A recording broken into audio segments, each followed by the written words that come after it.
ಪಟ್ಟಣದಲ್ಲಿ ವಿವಿಧ ಇಲಾಖೆ ಅಧಿಕಾರಿಗಳಿಂದ ಸ್ಥಳ ಪರಿಶೀಲನೆ ನಡೆಸಿ ವಾಹನಗಳನ್ನು ತೆರವುಗೊಳಿಸಲಾಯಿತು.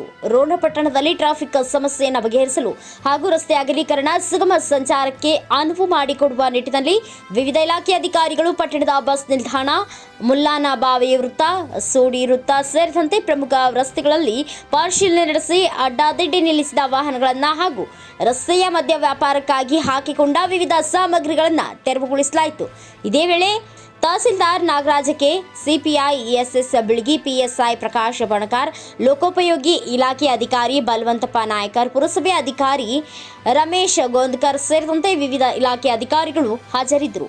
ನಾವು ಸಹಕರಿಸ್ತೀವಿ. ತಾವುಗಳ ಅಧಿಕಾರಿಗಳಂತವರು ಈ ಅಭಿವೃದ್ಧಿ ವಿಷಯ ಇರ್ಬೋದು, ರೋಡಿನ ವಿಷಯವಾಗಿ ನೀವು ಸ್ಪಂದನೆ ಮಾಡಿದ್ರೆ ಒಬ್ಬರಿಗೊಬ್ರು ಒಂದಕ್ಕೆ ರೋಣ ಮಧ್ಯ ಏನಾಗತ್ತಪ್ಪ, ಬೀದಿ ಎಲ್ಲ ರಸ್ತೆ ಆಗಿರ್ಬೋದು, ಬೀದಿ ಇರೋದು ಅಭಿವೃದ್ಧಿ ಹೊಂದಲಿಕ್ಕೆ ಬಹಳ ಮುಖ್ಯ ಕಾರಣ ಅಂತೇಳಿ ನನಗೆ ಇಲ್ಲಿ ಮಾತಾಡಲಿಕ್ಕೆ ಅವಕಾಶ ಕೊಡೋದು ಎಲ್ಲರಿಗೂ ನನ್ನ ಒಂದು